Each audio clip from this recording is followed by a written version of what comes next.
Prime Minister, has US action in Venezuela violated international law?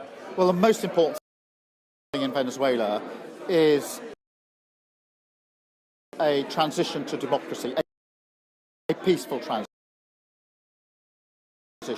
Now, that was our position before the weekend. It remains our position. And in relation to the illegitimate president of Venezuela, there aren't going to be many tears shed. No, but I do think the framework, the anchor has to be international law, right. as you'd expect me to say. The situation is complicated. It's even complicated today. And obviously the US will want to justify its actions. But has it violated international law? Well, the framework has to be international law. It's a complicated situation. The most important thing at the moment is that peaceful transition to democracy. PM, France, Spain, Canada, Germany, as well as the UN Secretary General have all said that the US has violated international law. Has the US violated international law? Well, international law is really important. It's the framework, and it's for the US to set out its justifications for the actions that it's taken. But it is a complicated situation. It remains a complicated situation. So you're not going to say whether you think the most important thing is stability and that peaceful transition to democracy. That's what matters to Venezuela above all else, and that was the position we took before the weekend. It's still our position So now. You're not going to say whether you think they have or haven't, just to be clear? I'm going to be clear that I believe in international law. I've long been an advocate for international law. I'm absolutely clear that is the framework that applies. Okay. Obviously, it'll be for the US to set out their justification in relation to the action that they have taken. You don't want to call it out. Can you just reiterate then to our Danish allies that you would condemn Trump going into Greenland, just to be clear? Well, let me be really clear about Greenland. The future of Greenland is for Greenland and the Kingdom of Denmark.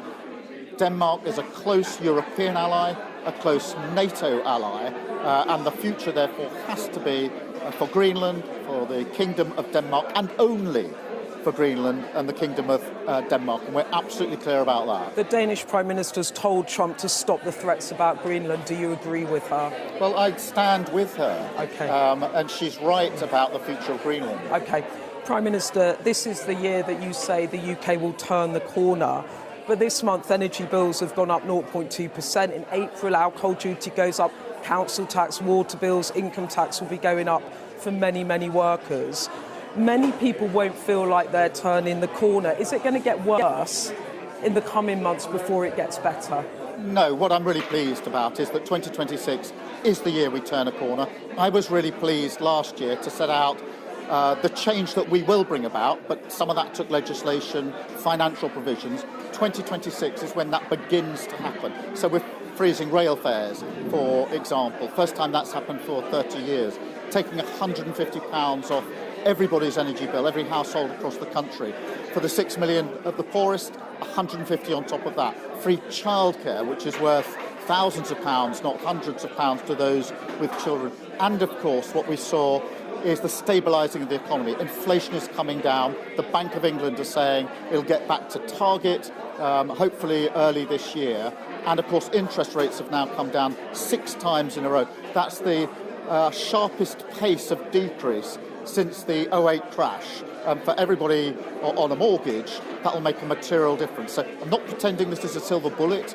I'm not complacent about this, but I am saying that what will happen this year as we turn the corner is people will begin to feel the difference the Labour government is making, and they'll feel it in their pockets. OK, just final question.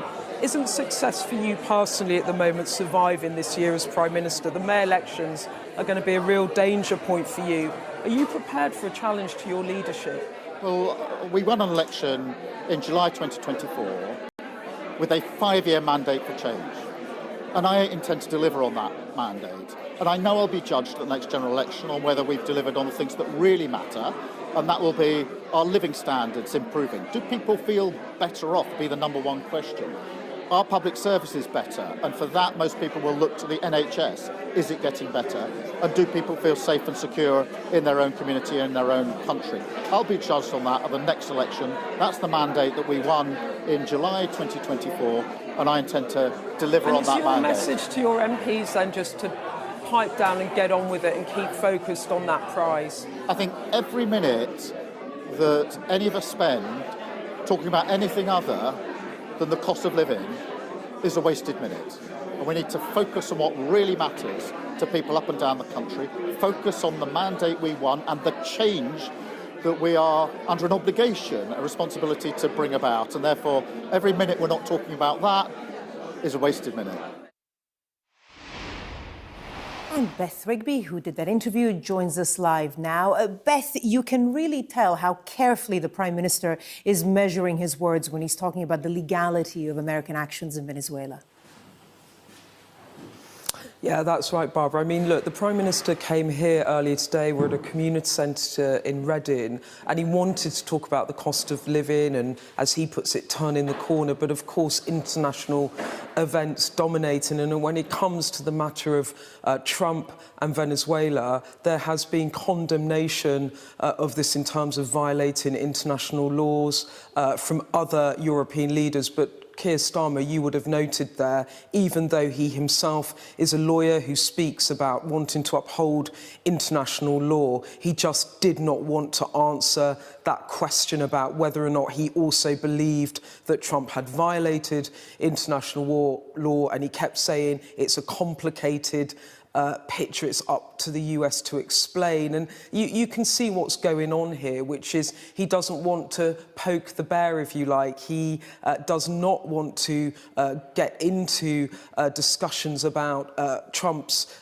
decision-making about Venezuela. He wants to completely swerve that because he basically doesn't think it's in the UK's national interest to cause problems with the US or speak out against Trump in a way that the president might find offensive. Now, what was interesting about that interview, though, was how strong he was on the matter of Greenland. There he did not equivocate, but was very clear.